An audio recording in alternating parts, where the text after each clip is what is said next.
الحمد لله رب العالمين والعاقبة للمتقين والصلاة والسلام على أشرف الأنبياء والمرسلين نبينا محمد المصطفى صلى الله عليه وسلم تسليما كثيرا أما بعد. اللهم صل على محمد وعلى آل محمد كما صليت على إبراهيم وعلى آل إبراهيم إنك حميد مجيد. اللهم بارك على محمد وعلى آل محمد كما باركت على إبراهيم وعلى آل إبراهيم إنك حميد مجيد. قال الله عز وجل: يا أيها الذين آمنوا اتقوا الله حق تقاته ولا تموتن إلا وأنتم مسلمون. يا أيها الناس اتقوا ربكم الذي خلقكم من نفس واحدة وخلق منها زوجها وبث منهما رجالا كثيرا ونساء واتقوا الله الذي تساءلون به والأرحام إن الله كان عليكم رقيبا. يا أيها الذين آمنوا اتقوا الله وقولوا قولا سديدا يصلح لكم أعمالكم ويغفر لكم ذنوبكم ومن يطع الله ورسوله فقد فاز فوزا عظيما. وقال نبينا محمد رسول الله صلى الله عليه وسلم: فإن أصدق الخير الحديث كتاب الله تعالى وأحسن الهدي هدي محمد صلى الله عليه وسلم وشر الأمور محدثاتها وكل محدثة بدعة وكل بدعة ضلالة وكل ضلالة في النار. அன்பார்ந்த சகோதரர்களே, சகோதரிகளே, ஏக இறைவனின் பேரருளால் பெருங்கருமையால் இறைவனை பற்றியும் இறை தூதரை பற்றியும் இறை மார்க்கத்தை பற்றியும் அறிந்து கொள்கிற சமூகத்திற்கு தேவையான செய்திகளை உபதேசமாக வழங்குகிற ஒரு தெருமுனை பிரச்சாரம் ஒன்று இங்கே ஏற்பாடு செய்யப்பட்டு நடைபெற்றுக் கொண்டிருக்கிறது. அன்பார்ந்த சகோதர சகோதரிகளே, இந்த தெருமுனை பிரச்சாரத்தில் கலந்து கொண்டிருக்கிற வீடுகளிலும் வீதிகளிலும் அமர்ந்து இதை கேட்கிற வாய்ப்பை பெற்றிருக்கிற நம் எல்லோரின் மீதும் ஏக இறைவனின் வற்றாத பேரருளும் பெருங்கிருபையும் என்றென்றும் குன்றாமல் நின்று நிலவட்டுமாக என்கின்ற பிரார்த்தனையோடு சமூக சீரழிவுகளுக்கு சீர்கேடுகளுக்கு எதிராக நடைபெறுகிற இந்த தெருமுனை கூட்டத்தை பொறுத்தவரையில் அல்லாஹ் சுப்ஹானஹு வ தஆலா இந்த பூவுலகின் மனித சமூகத்தை படைத்து அந்த மனித சமூகம் வழிதவறும் காலமெல்லாம் அவர்களை நேர்வழிப்படுத்துவதற்காக, அவர்களை நன்னறிப்படுத்துவதற்காக தன் புறத்திலிருந்து தூதர்களை அனுப்பியிருக்கிறார். அப்படி இறைவனால் அனுப்பப்பட்ட தூதர்கள் அவர்களுக்கு பக்கபலமாக, உறுதுணையாக, உதவியாக அவர்களுக்கு அல்லாஹ் வேதங்களையும் எழுதியிருக்கிறார். இறைவன் படைத்த படைப்பின் அடிப்படையில் கடைசியாக இருக்கிற சமூகம் இந்த சமூகம். உம்மத்தே முஹம்மது ரசூல் ஸல்லல்லாஹு அலைஹி வஸல்லம் ஆகிய நாம் இறைவனுடைய படைப்பில் நாம் தான் கடைசி. நமக்கு பின்னால் இன்னொரு படைப்பை, இன்னொரு சமூகத்தை அல்லாஹ் படைக்க போவதில்லை. நாம் தான் கடைசி படைப்பு. இறை தூதர்களின் வரிசையில் நமக்கு அனுப்பப்பட்ட தூதர் முஹம்மது ஸல்லல்லாஹு அலைஹி வஸல்லம் இறுதி தூதர். இறை வேதத்தின் அடிப்படையில் நமக்கு அருளப்பட்ட வேதம் திருமறை குர்ஆன் இறுதி வேதம். மனித படைப்பில் கடைசி நாம் தான். தூதர்கள் வரிசையில் கடைசியாக அனுப்பப்பட்ட தூதர் நம் தூதர். வேதங்களின் வரிசையில் கடைசியாக அனுப்பப்பட்ட வேதம் நம்முடைய வேதம். எல்லாவற்றிலும் நாம் கடைசியாக இருந்து கொண்டிருக்கிறோம். நாம் தான் இறுதி. நமக்கு பின்னர் இருக்க போவது மறுமை நாள் ஒன்றுதான். இந்த வேதத்தில் அல்லாஹ் சுப்ஹானஹு வ தஆலா சொல்லித் தருகிற ஒரு செய்தி, குன்தும் கைர உம்மத்தின் உக்ரிஜத் லின்னாஸ், குன்தும் கைர உம்மத்தின் உக்ரிஜத் லின்னாஸ். அல்லாஹ் சொல்லுகிற செய்தி, குன்தும் கைர உம்மத், நீங்கள் சிறந்த சமூகம் என்று அல்லாஹ் சொல்லுகிறார். குன்தும் கைர உம்மத், நீங்கள் சிறந்த சமூகம் என்று அல்லாஹ் சொல்லுகிறான். எப்படிப்பட்ட கூட்டத்தாரில் சிறந்த சமூகம்? 10 1 11 நீங்கள் சிறந்தவர்களா? அல்லது நிறைய சிறந்த கூட்டங்கள் இருக்கிறது, அவர்களோடு சேர்த்து நீங்களும் சிறந்தவர்களா என்று கேட்டால் இல்லை. அல்லாஹ் திருமறை குர்ஆன்ல சொல்லுகிற செய்தி, உக்ரிஜத் லின்னாஸ், இதுவரைக்கும் படைக்கப்பட்ட மனித சமூகங்களிலேயே நீங்கள் சிறந்தவர்கள் என்று அல்லாஹ் சொல்கிறார். இதுவரைக்கும் படைக்கப்பட்ட மனித சமூகங்களிலேயே நீங்கள் சிறந்தவர்கள் என்று அல்லாஹ் சொல்கிறான்.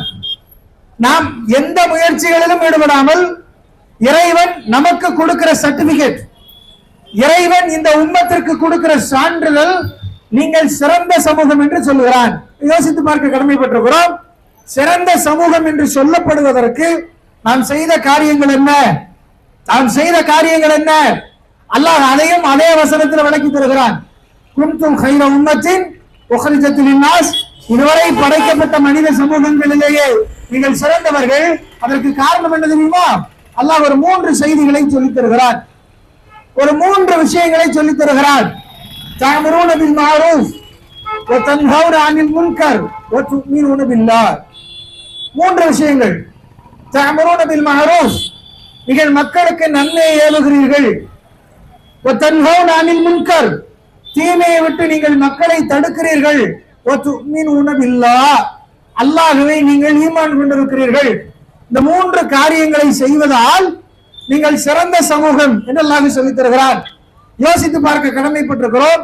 இந்த 3 காரியங்கள் யாரிடத்தில் இருக்கிறதோ அவர்கள் சமூகத்தால் சிறந்தவர்கள். இந்த 3 காரியங்கள் யாரிடத்தில் இருக்கிறதோ அவர்கள் படைப்பால் சிறந்தவர்கள். இந்த 3 காரியங்கள் யாரிடத்தில் இருக்கிறதோ அவர்கள் மனித வர்க்கத்தில் சிறந்தவர்கள். நன்மையை ஏவி தீமையை தடுத்து இறைவனை முழுமையாக நம்பிக்கை கொள்கிற கூட்டத்தார் யாரோ அவர்கள் சிறந்தவர்கள் என்று அல்லாஹ் சொல்லித் தருகிறான். யோசித்து பார்க்க கடமைப்பட்டிருக்கிறோம். நன்மையை ஏவி தீமையை தடுப்பதாக இருந்தால் அதை எங்க இருந்து ஆரம்பிக்கிறது? நன்மையை ஏவி தீமையை தடுத்தல் என்பது நீங்கள் சிறந்த சமூகம் என்பதற்கான அடிப்படை. சரி, இந்த நன்மையை ஏவுவதை எங்கிருந்து ஆரம்பிக்கிறது, எங்கிருந்து தொடங்குவது? அதற்கும் அல்லாஹ் சுப்ஹானஹு வ தஆலா திருமறை குர்ஆன்ல பதில் சொல்லித் தருகிறான். நீங்கள் நன்மையை ஏவுவது என்று சொன்னால் உடனே நீங்கள் ஒரு பெரிய பொருள் செலவை செய்து நீங்கள் ஒரு பொதுக்கூட்டத்தையோ ஒரு மாநாடையோ ஏற்பாடு பண்ணி அல்லது இது மாதிரி ஒரு திருமணை கூட்டத்தை ஏற்பாடு பண்ணி நீங்கள் பொருட்களை செலவு செய்து நீங்கள் மக்களுக்கு நன்மையை ஏவுவது, அதெல்லாம் இரண்டாவது. நன்மையை ஏவி தீமையை தடுப்பதை எங்கிருந்து ஆரம்பிப்பது என்று கேட்டால் அதற்கும் அல்லாஹ் திருமறை குர்ஆன்ல சொல்லித் தருகிறான். யா அய்யுஹல்லதீன ஆமனூ, யா அய்யுஹல்லதீன ஆமனூ, ஈமான் கொண்ட மக்களே, கூ அன்ஃபுஸகும் வ அஹ்லீகும் நாரன், கூ அன்ஃபுஸகும் வ அஹ்லீகும் நாரா, உங்களையும் உங்கள் குடும்பத்தாரையும் நரக நெருப்பிலிருந்து பாதுகாத்துக் கொள்ளுங்கள் என்று அல்லாஹ் சொல்றார். உங்களையும் உங்கள் குடும்பத்தாரையும் நரக நெருப்பிலிருந்து பாதுகாத்துக்க. முதல்ல ஒண்ணு நீ பாதுகாத்துக்க அல்லாஹ் சொல்றான். முதல்ல ஒண்ணு நீ நரக நெருப்பிலிருந்து பாதுகாத்துக்கோ. நரகத்தின் எரிபொருள் என்பது உகூத் அன்னாஸ் வல் ஹிஜாரா, கற்களும் மனிதர்களும் தான் நரகத்தின் எரிபொருள். எனவே முதலில் உன்னை நீ நரக நெருப்பிலிருந்து பாதுகாத்துக்க அல்லாஹ் சொல்றான். இப்ப என்னை நான் நரக நெருப்பிலிருந்து பாதுகாத்துக் கொள்வதாக இருந்தால் என்ன செய்வது? என்னை முதல்ல நரக நெருப்பிலிருந்து நான் பாதுகாத்துக் கொள்வதாக இருந்தால் என்ன செய்வது? முதல்ல நரகம்னு ஒண்ணு இருக்குங்கிறத நம்பணும். முதல்ல நரகம்னு ஒண்ணு இருக்குங்கிறத நம்பணும். தண்டனைன்னு ஒண்ணு இருக்கிறத நம்பினாத்தான் தப்பு செய்ய பயப்படுவான். தண்டனைன்னு இருக்குன்னு ஒருத்தன் இருக்கு அப்படிங்கிறத ஒருத்தன் முதல்ல நம்பணும். நம்பினால் தான் அவன் என்ன செய்வான்? தப்பு செய்ய பயப்படுவான். வேற ஒண்ணும் இல்லை, வேற ஒண்ணும் செய்ய வேண்டாம். இப்ப இங்க இருக்கிற ஆட்கள்ல யாராவது ஒரு ஆள் எந்த காரணமும் இல்லாமல் இப்ப நடு ரோட்ல போய் இந்த ரோட்டை நீங்க மறிக்க முடியுமா? எந்த காரணமும் இல்ல. ஓரத்துல பைக்கை ஸ்டாண்ட் போட்டு பைக்ல உட்கார்ந்துருக்கீங்க இல்லையா, இந்த அத்தனை பேர்ல யாராவது ஒரு ஆள் இந்த நடு ரோட்ல பைக்கை குறுக்க நிப்பாட்டி பைக் மேல ஏறி உட்காருங்க பார்ப்போம். யாருக்காவது முடியுமா? யாருக்காவது செய்ய தைரியம் இருக்கிறதா? காரணமே இல்லாமல் முடியாது. ஏன்? இங்க உட்கார்றது அங்க உட்கார்ந்தா தண்டனை. இங்க ஓரமா பைக்கை நிப்பாட்டி மேல உட்கார்ந்து இருக்கிற ஆட்கள் நடு ரோட்ல பைக்கை நிப்பாட்டி உட்கார்ந்தா தண்டனை. ஏன்? அதுக்குன்னு தனியா ஒரு துறை இருக்கிறது, காவல்துறை. அதுக்குன்னு காவல்துறை இருக்கிறது. அந்த காவல்துறை வழக்கு பதிவு செய்தால் அந்த வழக்கு நீதிமன்றத்துக்கு போகும். அங்க நீதிமன்றத்துக்கு போனா அங்க என்ன ஆகும்? அது பப்ளிக் நியூசன்ஸ். அது பப்ளிக் நியூசன்ஸ். அது என்ன ஆகும்? தண்டனைக்குரிய குற்றம். அதற்கு அபராதம் விதிக்கப்படும். அப்ப ஒரு பயம் இருக்கு. அந்த பயம் இருக்கிறதுனால ஓரமா நிக்கிற வண்டி எங்க போகாது? நடு ரோட்டுக்கு போகாது. அது மாதிரி எப்படி நடு ரோட்டுக்கு போனா அது நம்மள நீதிமன்றத்துக்கு கூட்டிட்டு போகும் அப்படிங்கிற பயம் இருக்குதோ, அது போல தீமை செய்தால் நாளை அல்லாஹ்வுடைய நீதிமன்றத்துல போய் நிக்கணுங்கிற பயம் முதல்ல உள்ளத்துல இருக்கணும். முதல்ல அல்லாஹ்னு ஒருத்தர் இருக்காங்கிறத நம்பணும். அவனுடைய படைப்பு தான் நான் அப்படிங்கிறத நம்பணும். அவனுடைய விதியின் அடிப்படையில் இங்க எல்லா காரியங்களும் நடக்கிறது என்பதை நம்பணும். அவன் ஏற்பாடு வைத்திருக்கிற சொர்க்கம் நரகத்தை முதல்ல ஒருத்தர் நம்பணும். நம்பினாத்தான் பயம் வரும். பயம் வந்தாத்தான் தப்புல இருந்து விலகுவான். அதை நம்பணும் முதல்ல. எப்படி உலக தண்டனையை நம்புகிறீர்களோ, எப்படி உலக தண்டனையை பயப்படுகிறீர்களோ, அதுபோல இறைவனை நம்பணும். இறைவனின் தண்டனையை பயப்படணும். இன்னைக்கு நாம உலகத்துல நாம செய்யற தப்புக்கு உடனுக்குடன் நமக்கு தீர்வு கிடைக்காமல் போகலாம். இன்னைக்கு நாம உலகத்துல செய்யற தப்புக்கு உடனுக்குடன் நமக்கு தண்டனை கிடைக்காமல் போகலாம். ஆனால் எல்லாவற்றிற்கும் சேர்த்து ஒரு நாள் இருக்கிறது. எல்லா தவறுகளுக்கும் சேர்த்து ஒரு நாள் இருக்கிறது. அல்லாஹ் குர்ஆன்ல சொல்கிற செய்தி என்ன தெரியுமா? அல்லாஹ் குர்ஆன்ல சொல்கிற செய்தி என்ன தெரியுமா? இந்த உலகில் மனிதர்கள் செய்கிற குற்றத்திற்கு ஏற்ப உடனுக்குடன் நான் தண்டிப்பதாக இருந்தால், உலகில் மனிதர்கள் செய்கிற குற்றங்களுக்கு ஏற்ப மனிதர்களை உடனுக்குடன் நான் தண்டிப்பதாக இருந்தால், பூமியில ஒருத்தம் கூட இருக்க மாட்டான்னு அல்லாஹ் குர்ஆன்ல சொல்லித் தருகிறான். அல்லாஹ் குர்ஆன்ல சொல்லுகிறான். யதார்த்தம், உண்மை. நாம செய்யற தப்புக்கு அல்லாஹ் உடனுக்குடன் நம்ம எல்லாம் பிடிக்கிறதா இருந்தா பூமியில ஒருத்தம் கூட இருக்க முடியாது என்பது குர்ஆன் வசனம். அல்லாஹ் சொல்லுகிற செய்தி. அப்படி பிடிச்சா யோசிச்சு பாருங்க. அப்படி பிடிச்சா யோசிச்சு பாருங்க. இன்னைக்கு உலகத்துல செய்யற தப்புக்கு எப்படி உடனுக்குடன் தண்டனை கிடைக்கிறதோ, அது மாதிரி ஒரு வக்து தொழுகை விட்டால், ஒரு நோன்பை விட்டால், ஒரு ஹராமை செய்தால், ஒரு பாவத்தை செய்தால் உடனே தண்டனை உண்டு அப்படின்னு அல்லாஹ் விதி எழுதியிருந்தோம்னா உலகத்துல மனிதர்களின் நிலை எப்படியாக இருக்கும் யோசித்து பாருங்கள். தவறு செய்கிற எண்ணம் ஒருவருக்கு வராது. தப்பு செய்யணுங்கிற எண்ணம் ஒருவருக்கு வராது. இங்க தண்டனை உடனுக்குடன் கிடைப்பது இல்லை. இங்க தண்டனை உடனுக்குடன் கிடைப்பதில்லை. அல்லாஹ் மறுமை நாள் அப்படி ஒரு நாளை வச்சிருக்கிறான். அந்த நாள் மேல இருக்கிற நம்பிக்கை மங்கிக்கிட்டு வருது. அல்லது அந்த நாள் மேல நமக்கு நம்பிக்கை இல்லை. அதனால தான் இன்னைக்கு தவறுகள் எல்லாம் சர்வ சாதாரணமாயிருச்சு. இன்னைக்கு சிகரெட், பீடி எல்லாம் சர்வ சாதாரணமாயிருச்சு. இன்னைக்கு மதுவெல்லாம் சர்வ சாதாரணமாயிருச்சு. ஏன் ஆயிருச்சு? அதுக்கான தண்டனை என்னங்கிறத உடனுக்குடன் நாம பார்க்கல. அதற்கான தண்டனை என்னங்கிறத உடனுக்குடன் இங்கே நிறைவேற்றுவதற்கு யாரும் இல்லை. எனவே அவையெல்லாம் நம் பார்வைக்கு ஒரு பெரிய தவறாகவே தெரியல. அனஸ் ரலியல்லாஹு அன்ஹு அறிவிக்கிற ஒரு செய்தி. என்ன செய்தி தெரியுமா? இன்றைக்கு நீங்கள் சில காரியங்களை செய்கிறீர்கள். இன்றைக்கு நீங்கள் சில காரியங்களை செய்கிறீர்கள். அவைகள் எல்லாம், அந்த பாவங்கள் எல்லாம் உங்கள் பார்வையில் முடியை விட லேசானதாக தெரிகிறது. உங்களுக்கு இந்த உலகத்துல இன்னைக்கு நீங்க சில காரியங்களை, சில பாவங்களை செய்றீங்க. அந்த பாவம் எல்லாம் உங்க கணக்குக்கு முடியை விட லேசா தெரியுது உங்களுக்கு. ஆனால் அல்லாஹ்வுடைய தூதர் ஸல்லல்லாஹு அலைஹி வஸல்லம் வாழ்ந்த காலத்தில் அவைகளை நாங்கள் பெரும் பாவங்களாக கருதி வந்தோம். நாங்க எதெல்லாம் பெரிய பெரிய தப்பு நினைச்சோமோ அதெல்லாம் இன்னைக்கு நீங்க ரொம்ப சர்வ சாதாரணமா செஞ்சுக்கிட்டு இருக்கீங்க. எல்லாம் ஆமாவா இல்லையா? யோசிச்சு பாருங்க. ரொம்ப சர்வ சாதாரணமாக இன்றைக்கு சமூகத்துல நிலவுகிற சமூக சீர்கேடுகள், அது மதுவுல ஆரம்பிச்சு, போதை வஸ்துக்கள் ஆரம்பிச்சு, அது சாராயத்தில் ஆரம்பிச்சு, கஞ்சாவில் ஆரம்பிச்சு, போதை பொருட்கள் என்னென்ன பொருட்கள் இருக்கிறதோ எல்லா பொருட்களையும் ஆரம்பிச்சு இன்றைக்கு இந்த சமூகத்தையே வழிகெடுத்துக் கொண்டிருக்கிறது என்று சொன்னால், இந்த சமூகத்திற்கே பெரிய அச்சுறுத்தலாக மாறி இருக்கிறது என்று சொன்னால், மிக குறிப்பாக முஸ்லிம்கள் அதற்கு ஆட்கொண்டிருக்கிறார்கள், அதனால் சிக்கி இருக்கிறார்கள் என்றால் யோசித்து பார்க்கணும். ஒன்ன நீ நரக நெருப்புல இருந்து பாதுகாத்துக்கன்னு அல்லாஹ் சொல்லுகிறான். ஒன்ன நீ நரக நெருப்புல இருந்து பாதுகாத்துக்கன்னு அல்லாஹ் சொல்லுகிறான். நம்மளைத்தான் மண்ணுக்குள்ள கொண்டு போய் வச்சா மண்ணோட மண்ணாத்தான் மக்கி போக போகிறாங்க. அதுக்கப்புறம் எங்க வேதனை கிடைக்க போகுது அப்படின்னு யோசிக்கிறீங்களா? மண்ணுக்குள்ள புதைச்ச பிறகு, மண்ணுக்குள்ள கொண்டு போய் வச்ச பிறகு, மண்ணு நம் உடம்பை தின்ன பிறகு, மண்ணோடு மண்ணாக மக்கி போன பிறகு நமக்கு எங்க இருந்து வேதனை கிடைக்கும் அப்படின்னு நீங்க நினைக்கிறீங்களா? யோசிக்கிறீங்களா? ஒரு உதாரணம் சொல்லட்டுமா? டெய்லி இரவு தூங்குகிறோம், தினசரி இரவு தூங்குகிறோம். இந்த தூக்கத்துல சில நாட்கள்ல நமக்கு கனவு வருது. நீச்சல் அடிக்கிற மாதிரி கனவு வரலாம், பறக்கிற மாதிரி கனவு வரலாம், சண்டை ஓடுற மாதிரி கனவு வரலாம். சண்டை ஓடுற மாதிரி கனவு வந்து பக்கத்துல இருக்க ஆட்களை குத்தி எத்தி செவர்ல குத்தி அடிபட்ட ஆட்கள் நிறைய பேர் இருக்கிறாங்க. இப்படி எல்லாம் நமக்கு கனவு வருது இல்லையா? இந்த கனவுகளை அனுபவிப்பது உடம்பா உயிரா? இந்த கனவுகளை எல்லாம் உடல் அனுபவிக்கிறதா இல்லை உயிர் அனுபவிக்கிறதா? உயிர் தான் அனுபவிக்குது. ஆத்மா உயிர் அனுபவிக்குது. நீச்சல் அடிக்கிற மாதிரி கனவு வருது, முழிச்சு பார்த்தா உடம்பு நனைஞ்சிருக்காது, ஆனா நீச்சல் அடிக்கிற மாதிரி கனவு வரும். இதை உணர்ந்தது எது? ஆன்மா, ரூஹ் என்று சொல்லுகிற ஆன்மா இதை உணர்கிறது. நீங்கள் தூங்குகிற காலத்தில் அன்றாடம் நீங்கள் தூங்குகிற நேரத்தில் அல்லாஹ் உடலை தவிர்த்து உயிருக்கு ஒரு உணர்வை கொடுக்கிறான். உயிர் சில காட்சிகளை உணர்கிறது.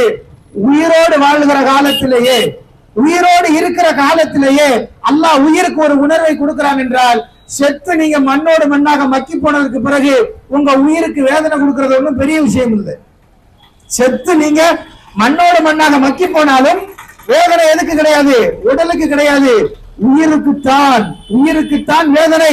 அதை முதல்ல நம்பணும். அப்படி நம்பினால் இன்றைக்கு யாரும் இந்த சமூக சீர்கேடுகளுக்கோ அல்லது இந்த சமூகத்தில் நிலவுகிற தீமைகளுக்கோ, சமூகத்தில் நிலவுகிற பாவங்களுக்கோ ஒருவரும் துணை போக மாட்டார்கள். அல்லாஹ் சொல்லுகிறான், ஒன்ன நீ நரக நெருப்பிலிருந்து பாதுகாத்துங்க. ஒரு முஸ்லிமை பொறுத்தவரையில் இந்த உலகில் அவர் படைக்கப்பட்டதற்கான நோக்கத்தை குறித்து அல்லாஹ் சொல்லித் தருகிற செய்தி,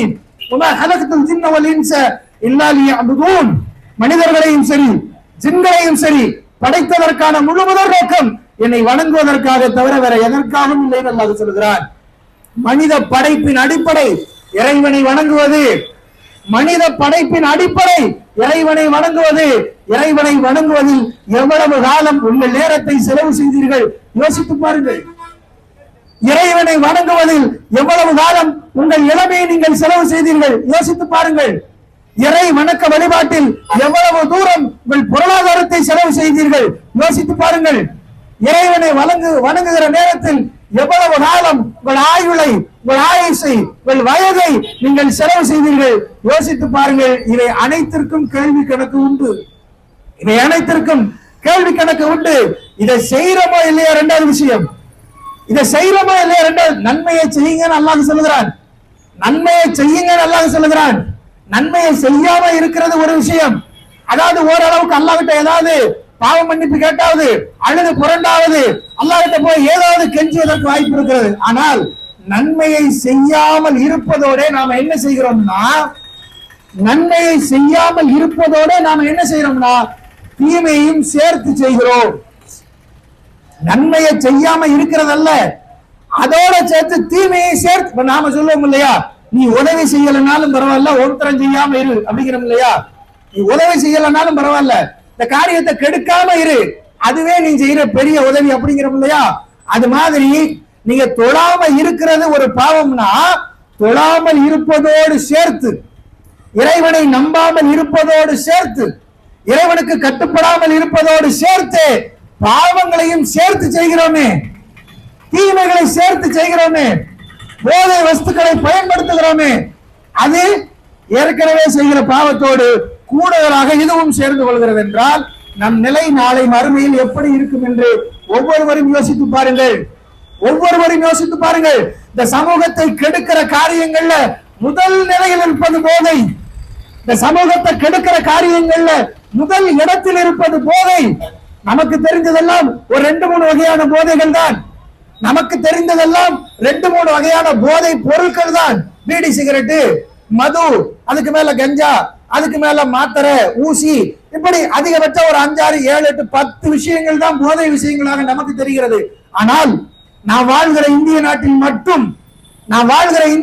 மட்டும் 234 வகையான போதைப் பொருட்கள் புழக்கத்தில் இருக்கிறது. 1 2 இல்ல, 10 20 50 அல்ல, 234 வகையான போதைப் பொருட்கள் இந்திய நாட்டில் புழக்கத்தில் இருக்கிறது. யோசித்து பாருங்கள். ஒவ்வொருவனும் நகக்கண்ணில் வைத்து அதை பயன்படுத்தலாம்.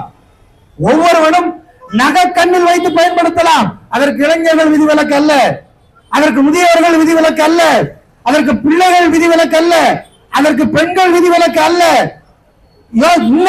இன்னைக்கு நிலவரத்தை சொல்லட்டுமா? நான் ரொம்ப தூரம் போகல. நான் வெளிய ஊரை உதாரணமா சொல்லல, உங்க ஊரை உதாரணமாக சொல்லுகிறேன். கடையநல்லூர் ஊரை உதாரணமாக சொல்லுகிறேன். இன்றைக்கு இந்த தெருமுனை பிரச்சாரம் நடக்கிற, போதைக்கு எதிராக தெருமுனை பிரச்சாரம் நடக்கிற செய்தி, இன்னைக்கு பத்திரிகை நீங்க எடுத்து பாருங்க. கடையநல்லூர் ஊருக்குள்ள போதை பொருள் விற்றதாக 5 பேர் கைது செய்யப்பட்டிருக்கிறார்கள். அந்த 5 பேர்ல 4 பேர் முஸ்லிம்கள்.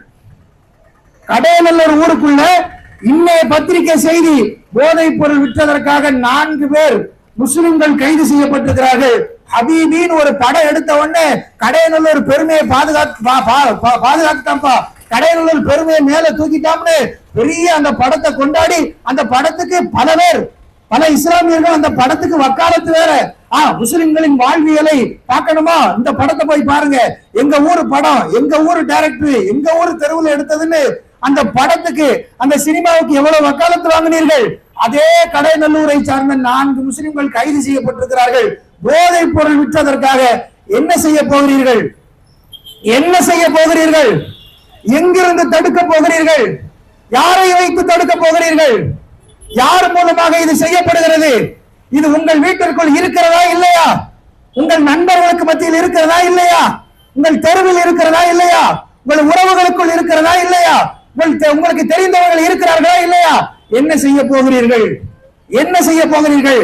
குறைந்தபட்சம் உங்களிலிருந்து, ஒவ்வொரு தனிப்பட்ட நபரிலிருந்து அவரவர் தன்னை சீர் செய்து கொள்ள முன்வர வேண்டும். ஒவ்வொருவரும் முன்வர வேண்டும். ஆனால் அல்லாஹ் சொல்லுகிறான், ஒன்னை நீ நரக நெருப்பிலிருந்து பாதுகாத்துக்க. அல்லாஹ்வுடைய தூதர் ஸல்லல்லாஹு அலைஹி வஸல்லம் சொல்லுகிற செய்தி, குல்லு ஷராபின் அஸ்கர ஃபஹுவ ஹராமுன்.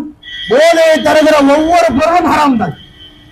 போதையை ஏற்படுத்துகிற ஒவ்வொரு பொருளும் ஹராம் தான் என்று அல்லாஹ்வுடைய தூதர் ஸல்லல்லாஹு அலைஹி வஸல்லம் சொல்லி தருகிறார்கள். யோசித்து பாருங்கள். இன்றைக்கு பீடி சிகரெட்டுகளை சர்வ சாதாரணமாக பயன்படுத்துகிற தகப்பன்மார் எத்தனை பேர்? பையில சிகரெட்டோட பீடியோட தொழுகைக்கு போகிறவர்கள் எத்தனை பேர்? தொழுகை முடிச்சுட்டு, மகரிப்பு முடிச்சுட்டு வெளியில வந்து டீயை குடிச்சு முடிச்ச உடனே வாயில கொள்ளிக்கட்டையை பத்த வைக்கிறவர் எத்தனை பேர்? சிகரெட்டோ பீடியை குடிச்சு முடிச்சுட்டு அடுத்த இஷா தொழுகைக்கு வர போகிறார். என்னென்ன புரியல. சுகருக்கு மாத்திரை கொடுக்கிறார். ஒரு மருத்துவர் சக்கரை நோய்க்கு மாத்திரை கொடுக்கிறார். என்ன செய்யணும்? மாத்திரையை போட்டு சர்க்கரை அளவை கட்டுக்குள்ள வச்சுக்கிடணும். இல்ல, நான் மாத்திரையும் போடுவேன், 2 லட்டையும் சாப்பிட்டுக்கிடுவேன் அப்படின்னா நோய் எப்படி கேட்கும்? டாக்டர் கொடுத்த 2 மாத்திரை வலது கையில வச்சுக்கிட்டு, ஒரு காக்கில பூந்திய இடது கையில வச்சுக்கிட்டு 2 ஒரே நேரத்துல போட்டோம்னா அது சரி வருமா? அது மாதிரி நன்மையை சம்பாதிச்சுட்டு அங்க போய் ருக்குலையும் சுஜூதுலையும் இருந்து கையேந்தி அல்லாஹ்கிட்ட பிரார்த்தனை செஞ்சுட்டு வெளியில வந்த உடனே வாயில சிகரெட்டை வைக்கிறீங்களே, உங்களை யோசிச்சு பார்க்கவே முடியல. நல்ல வெள்ளை சட்டை, வெள்ளை வேட்டி, பட்டன் கை வரைக்கும் பட்டன் போட்டாச்சு, தலையில தொப்பி இருக்கிறது, நெற்றியில் காய்ப்பு இருக்கிறது, அழகான தாடி இருக்கிறது, வாயில பீடி இருக்கிறது. அழகான தாடியோடு வாயில பீடி இருக்கிறது. உங்களை புரிஞ்சுக்கிடவே முடியல. நீங்க எதை நோக்கி பயணிக்கிறீர்கள்? நீங்க என்ன லட்சியத்தோடு பயணிக்கிறீர்கள்? இதெல்லாம் போதையில வராதா? பீடி எல்லாம் போதையில வராதா? சிகரெட் எல்லாம் போதையில வராதா? இது அல்லாஹ்வுடைய தூதர் தடுத்தது இல்லையா? இது ஹராம் இல்லையா? போதையை தருகிற ஒவ்வொரு பொருளும் ஹராம். நாங்களே ரசூலுல்லாஹி ஸல்லல்லாஹு அலைஹி வஸல்லம் அல்லாஹ் குர்ஆன்ல சொல்லுகிறானே, மதுவை குறித்து சொல்லுகிறானே, அதெல்லாம் அப்ப சும்மாவா? ஏன் மதம் மட்டும்தான் போதையா? வேற எதுவுமே போதை இல்லையா? நம்ம ரொம்ப சர்வசாதாரணமா சொல்லிடுவோம். சாராயம் மட்டும்தான் போதை, பீடி சிகரெட் குடிக்க கூடாது குர்ஆன்ல எங்க இருக்கு? ஆதாரம் காட்டுங்கன்னு உடனே கேட்போம். சில மேதாவிகள், சில மெத்த படித்த மேதாவிகள் கேட்கிற கேள்வி என்ன? மது குடிக்க கூடாதுன்னு குர்ஆன்ல வசனம் இருக்குது, சிகரெட் குடிக்க கூடாதுன்னு இருக்குதா, பாக்கு போடக்கூடாதுன்னு இருக்குதா என்று சில மெத்த படித்த மேதாவிகள் கேள்வி கேட்பார்கள். அல்லாஹ்வுடைய தூதர் சொல்கிறார் ஸல்லல்லாஹு அலைஹி வஸல்லம், போதையை, எந்த பொருளை அதிகமாக பயன்படுத்துவது போதையை தருமோ மா அக்ஸர மா அக்ஸர ஹராமுன் ஃபகலீலுஹு ஹராமுன். எந்த பொருளை அதிகமாக பயன்படுத்துவது போதையை தருமோ அதை குறைவாக பயன்படுத்துவதும் ஹராம் தான். அதை குறைவாக பயன்படுத்துவதும் ஹராம் தான். இல்ல இது ஒரு லெவலுக்கு மேலதான் போதை வரும், பீடியில கஞ்சாவை சேர்த்தா தான் போதை வரும், சிகரெட்ல கஞ்சாவை சேர்த்தா தான் போதை வரும், சாதாரணமா இழுத்தெல்லாம் போதை வராது அப்படின்லாம் இன்னைக்கு நிறைய பேர் அதுக்கு சொல்றாங்களே. அப்படி அல்ல. அல்லாஹ்வுடைய தூதர் சொல்கிறார்கள், எதை நீங்கள் அதிகமாக பயன்படுத்தினால் போதையை தருமோ அதை குறைவாக பயன்படுத்தினாலும் அது ஹராம் தான். அதுல நம்ம ஆட்கள் சில பேர் அதை வைத்தியத்துக்கெல்லாம் பயன்படுத்துவாங்க. அதாவது உலகத்துல அது எம்பிபிஎஸ் எஃப்ஆர்சிஎஸ் அல்லது என்ன லண்டன்ல போய் படிச்சு வந்த டாக்டர்களுக்கெல்லாம் அந்த வைத்தியம் தெரியாது. நம்ம ஆட்கள்ல பல பேருக்கு அந்த வைத்தியம் தெரியும். இந்த ஜலதோஷம் முடிச்ச ஆட்கள், சளி இருக்கிற ஆட்கள்லாம் என்ன செய்வாங்க தெரியுமா? ஒரு சிகரெட்டை வாங்கி அதுல அப்படியே மேல விக்ஸ தடவிட வேண்டியது. ஒரு சிகரெட்ல விக்ஸ தடவி அந்த சிகரெட் எடுக்க என்னது அப்படியே அவருக்கு அது மருந்தா மாறிடுதான். இது எந்த டாக்டர் கொடுத்த ஐடியானே தெரியல, இது எந்த எம்பிபிஎஸ் சொன்ன ஐடியானே தெரியல. சிகரெட்ல அந்த அமிர்தாஞ்சனையோ அல்லது விக்ஸையோ தடவி இழுத்துட்டா அப்படியே அந்த புகையோட உள்ள போய் எப்ப இவங்க எல்லாம் எந்த மருத்துவ கல்லூரி போய் இவங்களுக்கெல்லாம் இருக்கிற அறிவுக்கு இவங்களெல்லாம் கொண்டு மருத்துவ கல்லூரியில சேர்த்தா மொத்த சாராயமே போது இவங்களுக்கு என்ன நோயெல்லாம் நிவர்த்தி பண்றது. யார் சொன்ன வைத்தியம் இது? யார் சொன்ன வைத்தியம் இது? யஸ்அலூனக அனில் ஹம்ரி வல் மைசிர், யஸ்அலூனக அனில் ஹம்ரி வல் மைசிர். ரவியே, மதுவை குறித்தும் சூதாட்டத்தை குறித்தும் இடத்துல கேட்கிறார்கள். குல் ஃபீஹிமா இஸ்முன் கபீருன், குல் ஃபீஹிமா இஸ்முன் கபீருன். சொல்லுங்க, அவை இரண்டிலும் மக்களுக்கு பெரும் கேடு இருக்கிறது என்று சொல்லுங்கள். அவை இரண்டிலும் மக்களுக்கு பெரும் கேடு இருக்கிறது என்று சொல்லுங்கள். என்ன அல்லாஹ் சுப்ஹானஹு வ தஆலா திருமறை குர்ஆனில் சொல்லி தருகிறார். இன்னமல் ஹம்ர் வல் மைசிர் வல் அன்சாபு வல் அஸ்லாமு ரிஜ்சும் மின் அமலி ஷைத்தான் ஃபஜ்தனிபூஹு லஅல்லக்கும் துஃப்லிஹூன். இன்னமல் ஹம்ர், நிச்சயமாக மதுவும், வல் மைசிர் சூதாட்டமும், வல் அன்சாப் வல் அஸ்லாம் சிலை வணக்க வழிபாடும், அம்புகளை எறிந்து குறிகேட்பதும், ரிஜ்சும் மின் அமலி ஷைத்தான் அது ஷைத்தானுடைய காரியம், அது ஷைத்தான் ரிஜிஸ், அது அசிங்கம், ஷைத்தானுடைய காரியம். ஃபஜ்தனிபூஹு லஅல்லக்கும் துஃப்லிஹூன். அதை விட்டு விலகிக் கொள்ளுங்கள், நீங்கள் வெற்றி அடையலாம். அதை விட்டு விலகிக் கொள்ளுங்கள், நீங்கள் வெற்றி அடையலாம். இன்னமா யுரீது ஷைத்தான், இன்னமா யுரீது ஷைத்தான். ஷைத்தான் எதை விரும்புகிறான் தெரியுமா? ஷைத்தான் எதை விரும்புகிறான் தெரியுமா? ஐயோ பைனகுமுல் அதாவத வல் பக்தா பில் ஹம்ரி வல் மைசிர். உங்களில் இருவருக்கு மத்தியில் ஷைத்தான் குரோதத்தை உருவாக்க முயல்கிறான். அந்த அதாவத் பகையை உருவாக்க விரும்புகிறான். பில் ஹம்ரி வல் மைசிர், சூதாட்டத்தை கொண்டும் மதுவை கொண்டும் உங்களில் இருவருக்கு மத்தியில் குரோதத்தையும் சண்டையும் பகையையும் வளர்ப்பதற்கு ஷைத்தான் விரும்புகிறான். ஃபஹல் அன்தும் முன்தஹூன், ஃபஹல் அன்தும் முன்தஹூன். நீங்கள் விலகிக் கொள்ள மாட்டீர்களா? ஷைத்தான் விரும்புறது என்ன? சாராயத்தை கொண்டு, போதை வஸ்துக்களை கொண்டு உங்களில் இருவருக்கு மத்தியில் சண்டையை ஏற்படுத்த விரும்புகிறான். அந்த இருவர் என்பது இரண்டு ஆண்களாக இருக்கலாம், அந்த இருவர் என்பது இரண்டு பெண்களாக இருக்கலாம், அந்த இருவர் என்பது ஒரு ஆண் ஒரு பெண்ணாக இருக்கலாம், அது கணவன் மனைவியாக கூட இருக்கலாம். இன்றைக்கு பல குடும்பங்களில் கணவன் குடியாரனாக இருப்பதால், இன்றைக்கு பல குடும்பங்களில் கணவன் மதுவுக்கு அடிமையாக இருப்பதால் அந்த குடும்பத்தின் நிலை எந்த அளவுக்கு மோசமாக இருக்கிறது என்பதை நீங்கள் யோசித்து பாருங்கள். நல்ல உழைக்கிற அத்தனை பேரும் அவர்கள் பெரும்பாலானவர்கள் குடிக்கு அடிமையாக இருக்கிறார்கள், சாராயத்திற்கு அடிமையாக இருக்கிறார்கள். உழைக்கிற பணத்தில் பாதிக்கும் மேற்பட்டது குடிக்கே போயிடும், சாராயத்திற்கே போகிறது. அதுல மீதம் இருக்கிற கொஞ்ச தொகையை கொண்டு அந்த குடும்பத்தை நடத்துவது எவ்வளவு சிரமமானதுன்னு யோசித்து பாருங்கள். இன்னைக்கு பல குடும்பங்கள் மதுவால் நடுத்தரவிற்கு வந்திருக்கிறது என்றால் அந்த மதுவை அல்லாஹ் தடை செய்திருக்கிறான். அப்படியான சமூக தீமைகளை இன்றைக்கு நம்ம சமூகத்துல சர்வ சாதாரணமாக நாம பார்க்கிறோமே.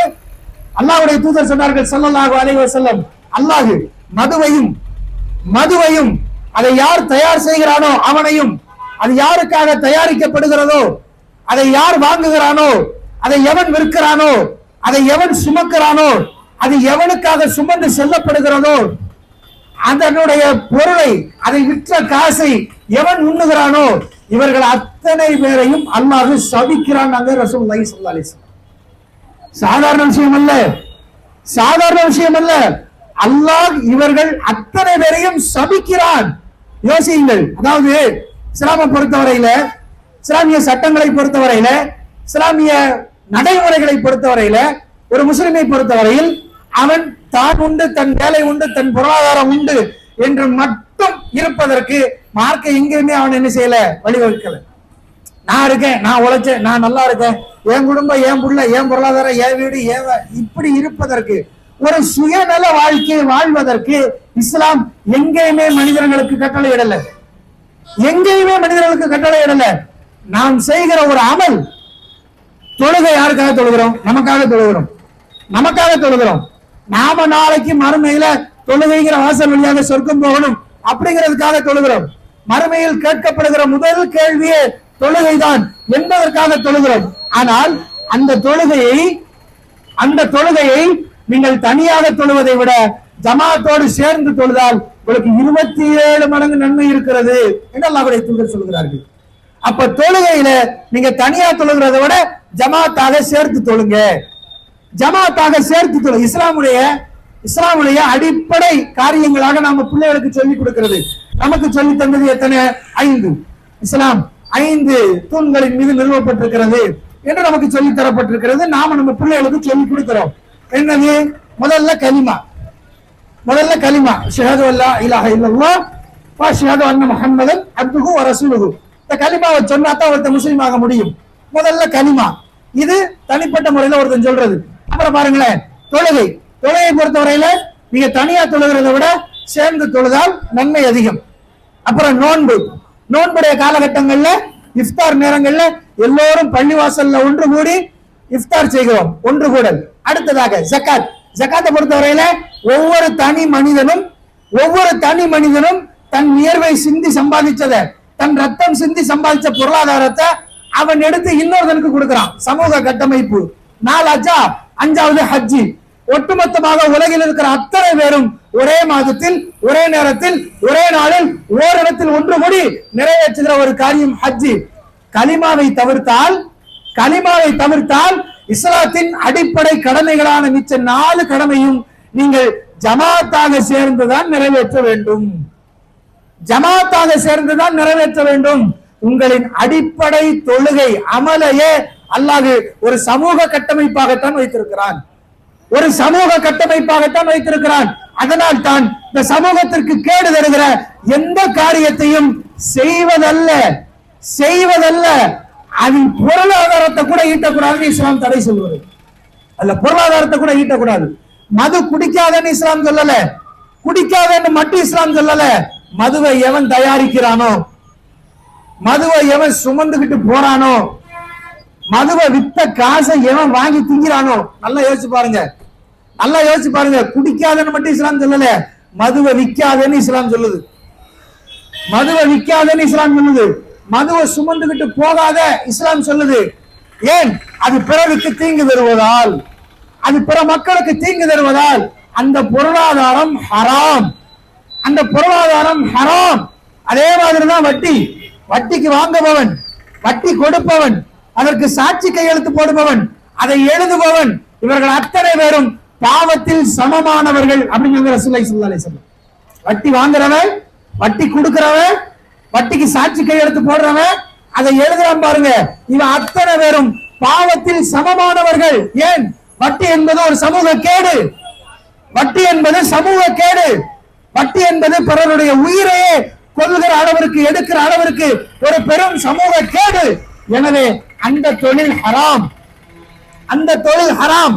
மனிதர்களுக்கு, மனித குலத்திற்கு எதெல்லாம் தீங்கு விளைவிக்குமோ, ஊறு விளைவிக்குமோ, அவை எல்லாவற்றையும் தடை செய்யப்பட்டது என்று இஸ்லாம் சொல்லுகிறது.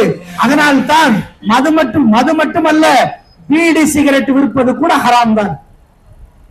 பலசர கடை தான் வச்சிருக்கேன், அதுல ஒரு பங்கு தான் இது, ஒரு பாகம் தான் இது என்றால் அது ஹராம் தான். அந்த பீடி சிகரெட் விற்பதன் மூலமாக பெறுகிற பொருளாதாரம், அதனால் உங்கள் கையில நீங்க சேர்த்து வைத்திருக்கிற காசு, பணம், அவை அத்தனையும் ஹராம் தான். அதுல எந்த மாற்று கருத்தும் இல்லை. அதுல நீங்க செய்கிற எந்த அமலாக இருந்தாலும் சரி, அதை நீங்க தான தர்மமாக கொண்டு போய் கொடுத்தாலும் சரி, அந்த ஒட்டுமொத்த காசை வச்சு நீங்க ஹஜ்ஜிக்கே போனாலும் சரி, அதனால் எந்த பயனும் இல்லை. அதனால் எந்த பயனும் இல்லை. ஹராமான வழியில் வந்த பொருளாதாரம், ஹராமான வழியில் வந்த பொருளாதாரம் கையில் இருக்கும் வரை நாம் செய்கிற அமல்கள் ஏற்றுக்கொள்ளப்படாது. ஹராமான பொருளாதாரம் கையில் இருக்கிற வரை நாம் கேட்கிற பிரார்த்தனை அங்கீகரிக்கப்படாது. ஹராமான பொருளாதாரத்துல நீங்க ஹஜ்ஜே செய்தாலும் சரி, அந்த ஹஜ்ஜி ஏற்றுக்கொள்ளப்படாது. ஏன்? அது பிற மக்களுக்கு தீங்கு விளைவிப்பதால், அது சமூகத்திற்கு தீங்கு விளைவிப்பதால். தனி மனிதன் அல்ல, தனி மனிதன் அல்ல. இன்றைக்கு முஸ்லிம்கள் நினைத்தால் இன்றைக்கு எவ்வளவோ வழிகள்ல பொருளாதாரத்தை சேர்க்கலாம். எதுக்கு இவ்வளவு கஷ்டப்பட்டு டீ கடை வச்சு, செருப்பு கடை வச்சு, ஜவுளி கடை வச்சு ஏன் இந்த அளவுக்கு கஷ்டப்பட்டு முஸ்லிம்கள் வாழணும்? அழகா ஒரு ஃபைனான்ஸ், ஒரு கடையை பிடிச்சு ஒரு 10க்கு 10 கடை கிடைச்சா போதும், 10க்கு 10 கடை கிடைச்சா போதும். ஒரு ஃபைனான்ஸ் அப்படின்னு ஒரு போர்டை போட்டு ஒரு கடையை ஆரம்பிச்சா சட்ட கசங்காம அழுக்காகாம இன்னைக்கு பல கோடிகளை சம்பாதிக்கலாம். ஆனால் யாராவது செய்கிறார்களா? எங்காவது பார்த்திருக்கிறீர்களா? எங்காவது ஃபைனான்ஸ் கடை நடத்தப்படுகிறதா முஸ்லிம்களால்? ஏன்? மொத்த பொருளாதாரமும் ஹராம் என்பதால், மொத்த பொருளாதாரமும் இறைவனால் அங்கீகரிக்கப்படாது என்பதால் அது சமூக தீமையாக பார்க்கப்படுகிறது. அந்த சமூக தீமையை செய்வது முஸ்லிம்களுக்கு தடை செய்யப்பட்டிருக்கிறது. அந்த பாவத்தை அல்லாஹ் எந்த அளவிற்கு வலியுறுத்தி சொல்கிறான் தெரியுமா? வட்டி என்பதை அல்லாஹ் எந்த அளவிற்கு வலியுறுத்தி சொல்கிறான் தெரியுமா? எத்தனையோ பாவங்களை அல்லாஹ் குர்ஆன்ல சொல்லித் தருகிறான். அந்த பாவங்களுக்கு பல தண்டனைகளையும் சொல்லித் தருகிறான். குர்ஆன்ல சொல்லித் தருகிறான். ஆனால் வட்டிக்கு அல்லாஹ் சொல்லுகிற தண்டனையை மாதிரி, வட்டிக்கு அல்லாஹ் சொல்லுகிற பிரதிபலன மாதிரி வேற எந்த பாவத்திற்கும் அல்லாஹ் குர்ஆன்ல தண்டனை சொல்லல. என்ன சொல்றான் தெரியுமா? யா அய்யுஹல்லதீன ஆமனு, ஈமான் கொண்ட மக்களே, யா அய்யுஹல்லதீன ஆமனு, ஈமான் கொண்ட மக்களே, வதரு மா பக்கிய மினர் ரிபா, உங்களுக்கு வட்டியில இருந்து வர வேண்டிய மீத தொகையை அப்படியே விட்டு விடுங்கள், வாங்காதீங்க. அசலும் ஒருவேளை நீங்க வட்டிக்கு கொடுத்துருந்தீங்கன்னா அசலை மட்டும் வாங்கிக்க, வட்டியை வாங்காதீர்கள்.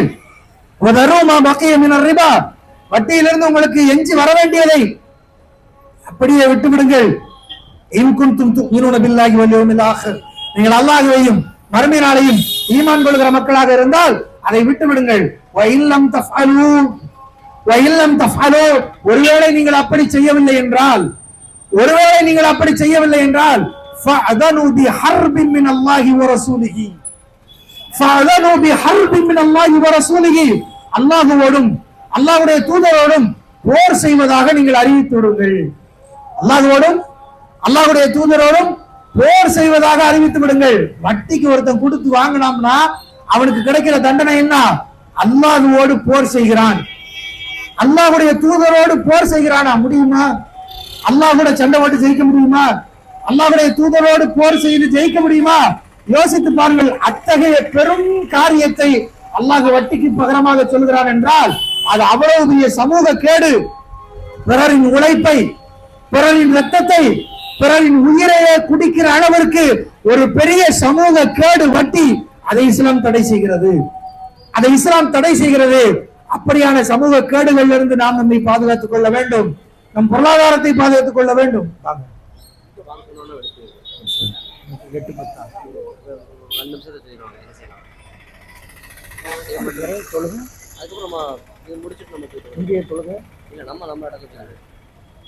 அன்பார்ந்த சகோதரர்களே, யோசித்து பார்க்க கடமைப்பட்டிருக்கிறோம். இவைகளெல்லாம் இந்த சமூகத்தில் நிலவுகிற ஆக பெரும் சமூக சீர்கேடுகளாக இருக்கிறது. அதுல குறைந்தபட்சம் நாம் நம்மை முதல்ல அல்லாஹ் சொல்லுகிற வசனத்தின் அடிப்படையில முதல்ல ஒன்ன நீ நரகத்திலிருந்து பாதுகாத்துக் கொள் அப்படிங்கிறானே, அதுபோல நம்மை நாம் நரகத்திலிருந்து பாதுகாத்துக் கொள்ளணும். பிறகு வாகல் குடும்பத்தார காப்பாத்திக்க அப்படிங்கிற அல்லாஹ். முதல்ல ஒன்ன நீ காப்பாத்திக்கிட்டியா, அப்புறம் குடும்பத்தார பாதுகாத்துக்க நரக நெருப்பிலிருந்து என்றெல்லாம் சொல்லுகிறான். குடும்பத்தாரை நரக நெருப்பிலிருந்து பாதுகாத்துக் கொள்ள நாம் கடமைப்பட்டிருக்கிறோம். நாம் நம்மை முதலில் ஒவ்வொரு அமலோடு முதலில் நாம் நம்மை சேர்த்துக் கொண்டு பிறகு நாம் நம் குடும்பத்தாருக்கு அந்த நன்மையை ஏவணும். காரணம் அல்லாஹ்வுடைய தூதர் சொல்கிற செய்தி, குல்லுக்கும் ராயின் வ குல்லுக்கும் மஸ்ஊலுன் அன் ரஇயத்திஹி ஒவ்வொருவரும் பொறுப்புதாரிகள், ஒவ்வொருவரும் பொறுப்புதாரிகள். அவரவருடைய பொறுப்பை குறித்து நீங்கள் விசாரிக்கப்படுவீர்கள் என்றார்கள் அல்லாஹ்வுடைய தூதர் ஸல்லல்லாஹு அலைஹி வஸல்லம். ஒவ்வொரு குடும்ப தலைவனும் அவரவருடைய குடும்பத்திற்கு பொறுப்புதாரிகள்.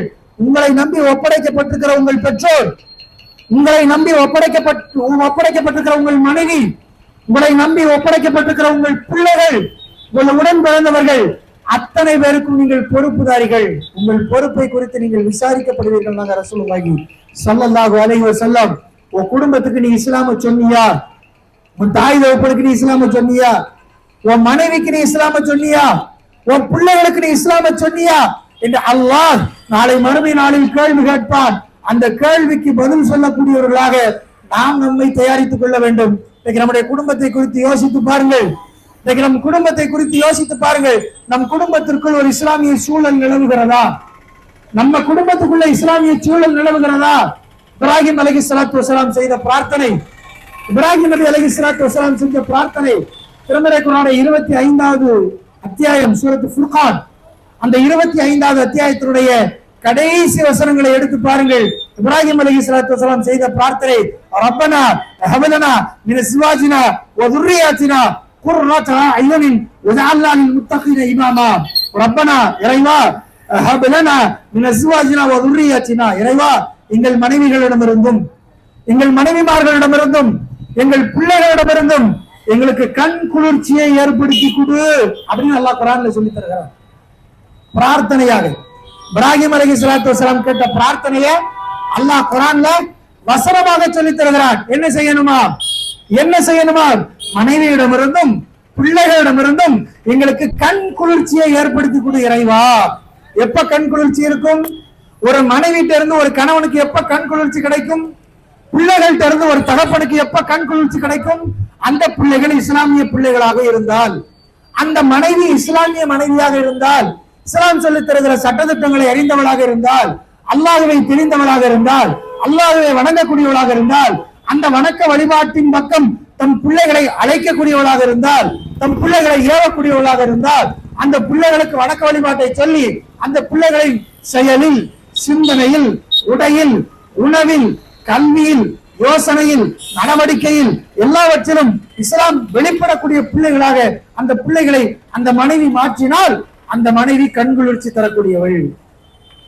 அப்படியான பிள்ளைகளாக நம் பிள்ளைகள் மாறினால் அந்த பிள்ளைகள் நமக்கு கண் குளிர்ச்சி தரக்கூடியவர்கள். அந்த பிள்ளைகளை குறித்து யோசித்து பாருங்கள். அந்த பிள்ளைகளை குறித்து யோசித்து பாருங்கள்.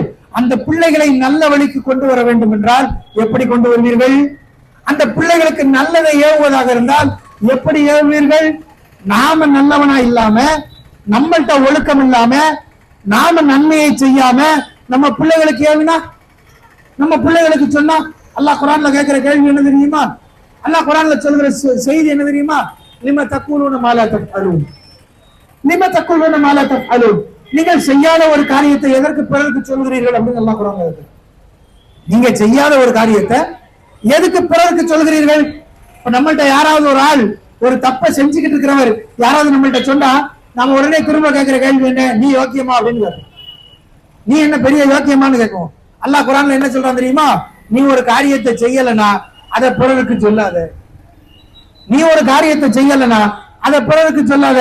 இன்னைக்கு பல தகப்பன்மார் பிள்ளைகளை கண்டிக்க முடியாததற்கு காரணம் அவர்கள் அந்த காரியத்தை செய்யல. தொழப்போகாத ஒரு தகப்பன் மகனை தொழப்போன்னு சொன்னா எப்படி போவான்?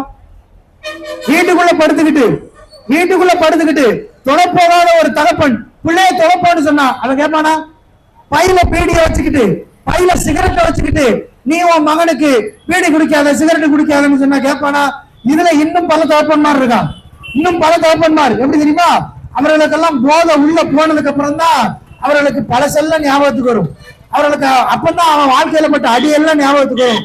நல்லா கழுத்து வரைக்கும், நல்லா குதவள வரைக்கும் போதையை ஏத்திக்கிட்டு வீட்டுல போய் உட்கார்ந்துக்கிட்டு பிள்ளைக்கு அப்பந்தான் அட்வைஸ் பண்ணுவான், அக்கறையா சொல்லுவான்.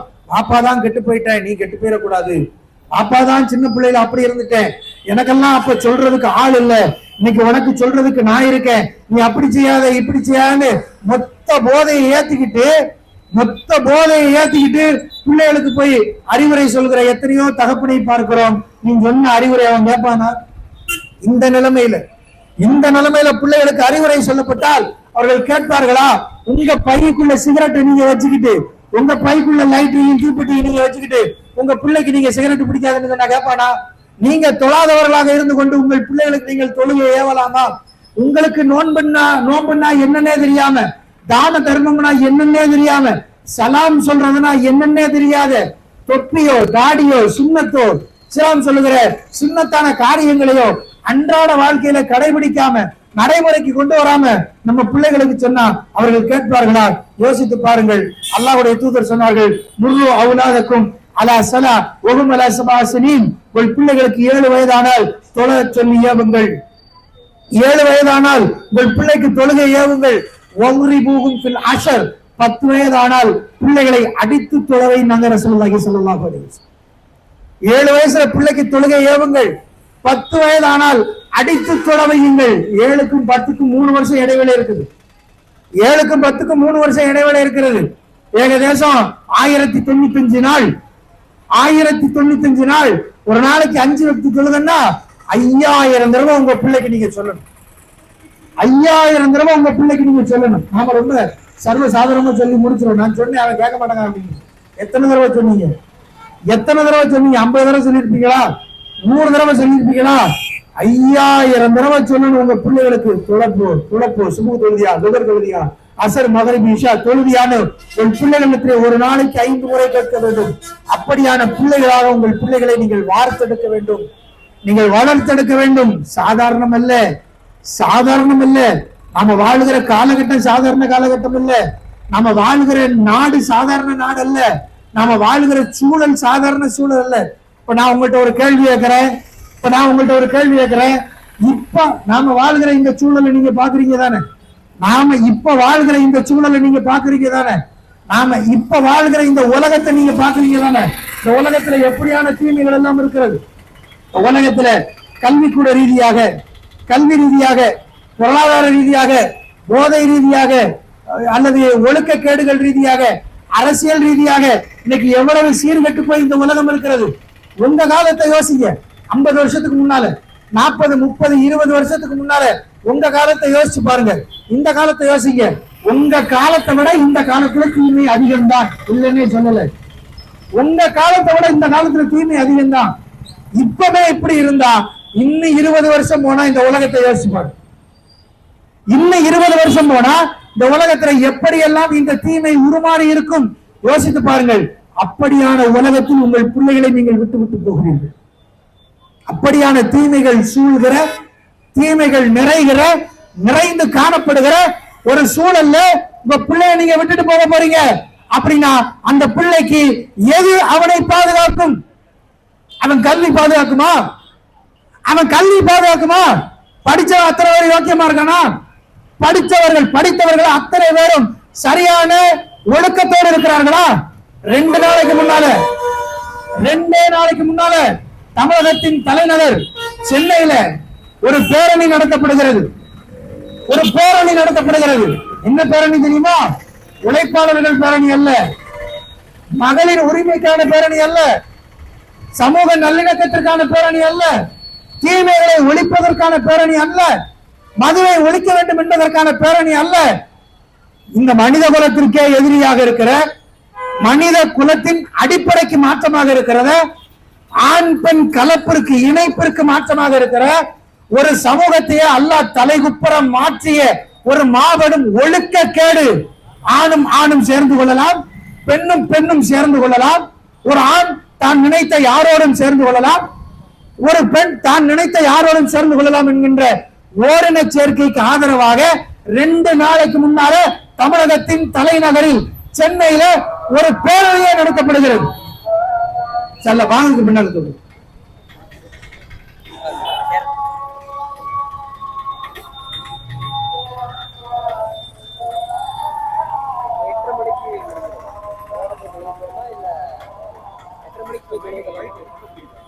இல்ல காத்தடிக்கல, தொண்டை காயுது.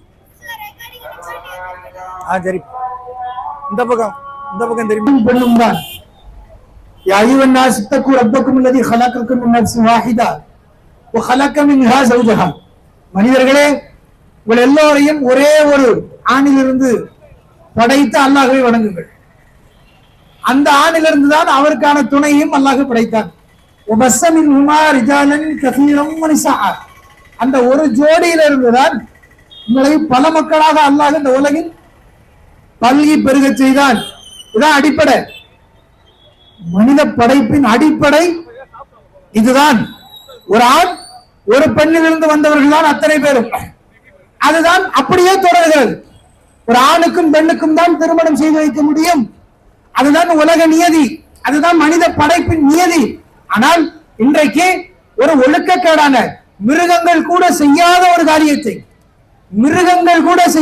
காரியத்தை மனிதர்கள், நாங்கள் எல்லாம் கூடுதலாக ஒரு அறிவு கொடுக்கப்பட்டவர்கள், 6 அறிவு கொடுக்கப்பட்டவர்கள், மற்ற எல்லா ஜீவராசிகளை விடவும், மற்ற எந்த ஜீவராசிகளை விடவும் நாங்கள் அறிவில் கைதேர்ந்தவர்கள், நாங்கள் அறிவில் முன்னேறியவர்கள், நாங்கள் முற்போக்கானவர்கள் என்று சொல்லுகிற மனித கூட்டம் இருக்கிறதிலேயே அசிங்கமான, அருவருப்பான, ஆபாசமான, ஒழுக்கக்கேடான ஒரு காரியத்தை செய்கிறது.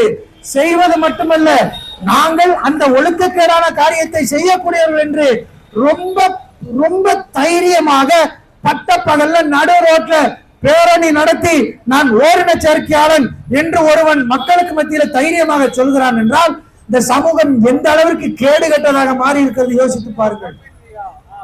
சமூகம் எவ்வளவு கேடு கெட்டதாக மாறி இருக்கிறது யோசித்து பாருங்கள். இது எங்கோ நடக்கிறது என்பதல்ல, இது எங்கேயோ நடக்கிறது என்பதல்ல. நமக்கு தெரிந்து அது எங்கேயோ நடக்கிறது, தெரியாமல் இங்கே எல்லா பக்கமும் நடந்து கொண்டு இருக்கிறது. நாம நம்ம பிள்ளைகளை பாதுகாக்கிறோம், நம்ம பிள்ளைகளை நாம முழுமையாக ஃபர்தா போட்டு அனுப்புகிறோம், கையில கிளவுஸ் போட்டு அனுப்புகிறோம், முகத்தை மூடி அனுப்புகிறோம். ஆனால் நம் பிள்ளைகள் போய் சேருகிற நபர்கள் யார்? நம் பிள்ளைகள் யாரோடு பழகுகிறார்கள், யாரோடு சேர்கிறார்கள்? நம் பிள்ளைகளின் நட்பு வட்டாரம் என்ன? அவருடைய ஆசிரியர்கள் எப்படி இருக்கிறார்கள்? அவர்கள் தினசரி போய் வருகிற ஆட்டோ ஓட்டுநர்கள், தினசரி போய் வருகிற வாகனத்துல வாகன ஓட்டிகள் எப்படி இருக்கிறார்கள்? அன்றாடம் சந்திக்கிற நபர்கள், கடையில இருக்கிற ஆள் எப்படி இருக்கிறார்? அவங்க டெய்லி போயிட்டு வர்ற கடையில இருக்கிற ஆட்கள் எப்படி இருக்கிறாங்க? அவருடைய ஆசிரியர் எப்படி இருக்கிறார்? நண்பர்கள் எப்படி இருக்கிறார்கள்? யோசித்து பாருங்கள். ஒரு காலத்துல பெண் பிள்ளைகளை பாதுகாத்தார்கள், தனியாக எங்கேயும் அனுப்ப முடியாது. இன்னைக்கு ஆணு பெண்ணுங்கிற வித்தியாசம்லாம் இல்ல, ஆண் பிள்ளைகளையும் பயந்து பாதுகாக்க வேண்டிய சூழல் இருக்கிறது. ஏன்? ஆண் பிள்ளைகளையும் இன்றைக்கு தவறான வழியில் பயன்படுத்துகிற ஒரு கேடுகட்ட சமூகமாக இந்த சமூகம் மாறி இருக்கிறது. அதை அரசாங்கம் அங்கீகரிக்கிறது, அரசியல் கட்சிகளும் அங்கீகரிக்கின்றன. நல்லா யோசிச்சு பாருங்க. ஆணும் சேரலாம், பெண்ணும் சேரலாம்ங்கிற இந்த ஒழுக்கக்கேடான ஓரின சேர்க்கையை கண்டிச்சு கண்டன அறிக்கை விட்ட ஒரு அரசியல் கட்சியை சொல்லுங்க. ஏதாவது ஒரு அரசியல் கட்சி, பொதுவான அரசியல் கட்சியில விட்டுருங்க. இஸ்லாமிய அரசியல் கட்சி எத்தனை இருக்குது? முஸ்லிம்னு பேர் வச்சிருக்கிற அரசியல் கட்சி எத்தனை இருக்குது? முஸ்லிம்களை முன்னேற்றத்திற்கு கொண்டு விட்டு போகிற ஒட்டுமொத்த இந்திய முஸ்லிம்களுக்கே நாங்க தான் அப்படின்னு ஒட்டுமொத்தமாக முஸ்லிம்களை குத்தகைக்கு எடுத்திருக்கிற இஸ்லாமிய கட்சிகள், இஸ்லாமிய அமைப்புகள், இஸ்லாமிய சங்கங்கள் எத்தனை பேர் இந்த ஒழுக்கக்கேடான காரியத்தை கண்டிச்சு அறிக்கை விட்டிருக்கிறார்கள்? யோசித்து பாருங்கள். அரசியலில் போய்விட்டால் இந்த ஒழுக்கக்கேட்டை கண்டிப்பதற்கு கூட அவர்களால் முடியவில்லை. யோசியுங்கள். இஸ்லாமிய கட்சிகளாக, அரசியல் கட்சிகளாக இருப்பவர்கள் கூட இந்த ஒழுக்கக்கேடை கண்டிக்கவில்லை என்றால் இப்படியான ஒரு சமூகத்தில் தான் நாம் வாழ்ந்து கொண்டிருக்கிறோம். இப்படியான ஒரு சமூகத்தில் தான் நாம் நம் பிள்ளைகளை விட்டு போகிறோம். இது ஆக பெரும் சமூக கேடு. இந்த சமூக கேட்டை அரசியல் அங்கீகரிக்கிறது, கல்வி நிலையங்களை அங்கீகரிக்கின்றன, காவல் நிர்வாகம், காவல்துறை அங்கீகரிக்கிறது, நீதித்துறையும் அங்கீகரிக்கிறது. என்றால் இந்த பிள்ளைகளுக்கான ஒழுக்கத்தை யார் சொல்லிக் கொடுப்பது? பிள்ளைகளுக்கான ஒழுக்கத்தை யார் சொல்லிக் கொடுப்பது? பெற்றோர்களாகிய நாம் தான் சொல்லிக் கொடுக்கணும். ஒவ்வொரு தகப்பனும் இந்த பிள்ளைக்கான ஒழுக்கத்தை சொல்லிக் கொடுக்கணும். ஒவ்வொரு சகோதரனும் அந்த சகோதரர்களுக்கான, அக்காவுக்கான, தம்பிக்கான, தங்கச்சிக்கான, அண்ணனுக்கான ஒழுக்கத்தை நாம் ஒவ்வொருவரும் சொல்லிக் கொடுக்கணும். நம் நண்பர்களுக்கு சொல்லிக் கொடுக்கணும், நம் உறவினர்களுக்கு சொல்லிக் கொடுக்கணும். மன் ரஆ மின்கும் முன்கரன் யாராவது ஒருவர் ஒரு தீமையை பார்க்கிறீர்களா, யாராவது ஒருவர் ஒரு தீமையை பார்க்கிறீர்களா, உங்களால் கையால் தடுக்க முடியும் என்றால் அதை கையால் தடுங்கள். உங்கள் பிள்ளை மது குடிக்கிறான் என்றால், உங்கள் சகோதரன் மது குடிக்கிறான் என்றால், உங்களுக்கு உறவினர்கள் மது குடிக்கிறார்கள் என்றால், உங்கள் நண்பர்கள் மது குடிக்கிறார்கள் என்றால், போதை பொருளுக்கு அடிமையாக இருக்கிறார்கள் என்றால், உங்களால் அவர்களை அடித்து திருத்த முடியுமா? தாராளமாக அடியுங்கள், கையால் திருத்துங்கள். முடியலையா, அவர் தன் நாவால் தடுக்கட்டும், சொல்லி தடுங்க. உங்க தாப்பன் மது குடிக்கிறாரா, உங்கள் கணவன் மது குடிக்கிறாரா, உங்களை விட வயதில் மூத்தவர்கள் போதைப் பொருட்கள் பயன்படுத்துகிறார்களா, நாவால் தடுங்கள். அவரால் முடியலையா, உள்ளத்தால வெறுத்து ஒதுங்கிருங்க, நீங்க ஒதுங்கிருங்க.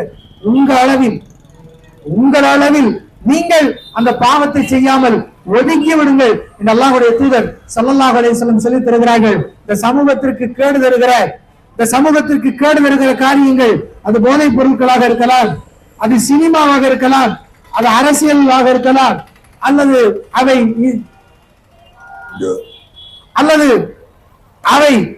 இன்னமர காரியங்களாக, எந்த காரியங்களாக வேண்டுமானாலும் இருக்கலாம். அவைகளிலிருந்து நாம் நம்மை முதலில் பாதுகாத்துக் கொள்ள வேண்டும். நம்மை பாதுகாத்து, பிறகு நம் குடும்பத்தாரையும் பாதுகாத்து, நம் உற்றார், நம் உறவினர்கள், நம் நண்பர்கள், நமக்கு தெரிந்தவர்கள், நம்முடைய அண்டை விட்டார், நம்முடைய அன்றாட புழக்கத்தில் இருக்கிற அத்தனை பேருக்கும் இந்த சமூக தீமையை எடுத்து கூறுங்கள். இந்த சமூகத்துல நாம செய்ய வேண்டிய நல்லதை எடுத்து கூறுங்க. இந்த சமூகத்துல ஒவ்வொருவரையும் நல்லவர்களாக மாற்றுவதற்கான வேலைகளில் ஈடுபடுங்க. குறைந்தபட்சம் ஒவ்வொருவரும் தான் நல்லவனாக மாற வேண்டும் அப்படிங்கிற முடிவுக்காகவாது வாங்க. ஒவ்வொரு மனிதனும் தன்னை தான் மாற்றிக்கொண்டால் ஒரு வீடு மாறும். ஒரு வீடு மாறும் பொழுது ஒரு தெரு மாறும். ஒரு தெருவில் இருக்கிற ஒவ்வொருவரும் தங்களை தாங்கள் மாற்றிக் கொள்வார்கள். ஆனால் ஒரு ஊர் மாறும். ஒட்டுமொத்தமாக இந்த உலகமும் சமூக தீமைகளில் இருந்து பாதுகாப்பு பெற வேண்டும் என்றால் ஒவ்வொரு மனிதனும் சமூக தீமையிலிருந்து தன்னை பாதுகாத்துக் கொள்வதோடு, அல்லாஹ் திருமறை குர்ஆன்ல சொல்லுகிற, நீங்கள் சிறந்த சமூகம் என்று நீங்கள் பட்டம் வாங்க வேண்டும் என்றால், நீங்கள் சான்றிதழ் வாங்க வேண்டும் என்றால் என்ன செய்யுங்கள்? முதல்ல நன்மை ஏவுங்கள், தீமையை தடுங்கள் என்று சொல்கிறான். நம்மளவிலிருந்து, என் அளவிலிருந்து எனக்கு நான் நன்மை ஏவக்கூடியவனாக, என்னை நான் தீமையிலிருந்து தடுக்கக்கூடியவனாக நம்மில் ஒவ்வொருவரும் மாற வேண்டும். அப்படி மாறினால் இந்த சமூகத்திற்கு ஒரு நல்ல சிறந்த ஒரு மாற்றம் கிடைக்கும். அப்படி மாற்றத்தை தருகிற, மாற்றத்தை ஏற்படுத்துகிற நல்ல மக்களாக அல்லாஹ் நம் எல்லோரையும் ஆக்கி அருள் புரிவானாக. வாஹிரு தஅவானா அனில் ஹம்துலில்லாஹி ரப்பில் ஆலமீன். வஸ்ஸலாமு அலைக்கும் வரஹ்மத்துல்லாஹி வபரகாத்துஹு.